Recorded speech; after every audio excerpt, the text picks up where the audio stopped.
মহিলাদের তারাবির নামাজ পড়ার নিয়ম কি? তারাবির নামাজ যখন আসে পুরুষরা তো তারা মসজিদে যে পড়তে পারে, তাহলে নারীদের তো ব্যবস্থা নেই, নারীরা কিভাবে পড়বে?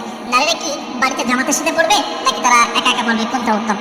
দেখেন, যখন তারাবির নামাজ আছে পুরুষদের তো সুযোগ থাকে তারা মসজিদে যেয়ে পড়বে। এরকম সাল্লাল্লাহু বলেছে যে তোমরা যদি সুযোগ থাকে তোমার মহিলাদেরকেও তোমরা মসজিদে নিয়ে যাবে, তাহলে তোমার দিন থেকে তো এই নামাজগুলো মহিলারা তারা তো গাফেল হয়ে যাবে, মহিলারা কিন্তু জাহান্নামে যাবে বেশি, কারণ তাদের দিনের অজ্ঞতা থাকার কারণে। এজন্য যদি সুযোগ থাকে আপনারা মহিলাদেরকে আপনার মসজিদে নিয়ে যাবেন। কিন্তু বর্তমানে বাংলাদেশে তো এই পরিস্থিতিটা নাই, যে এরকম কোনো ব্যবস্থা নাই মসজিদে, হয়তো দুটো একটা মসজিদ বাদে, হয়তো সব মসজিদে একই নিয়ম, সেখানে পর্যাপ্ত সিকিউরিটি বা ব্যবস্থা না থাকায় মা বোনদেরকে মসজিদে নিয়ে যাওয়া যায় না। তো এটাই তাদের জন্য ভালো হবে। তো তাহলে বাড়িতে তারা কিভাবে পড়বে? তারা বাড়িতে যদি সেরকম পর্যাপ্ত তারা পর্দা মেনটেন করতে পারে, তাহলে তারা বাড়িতেও জামাতের সাথে আদায় করতে পারে।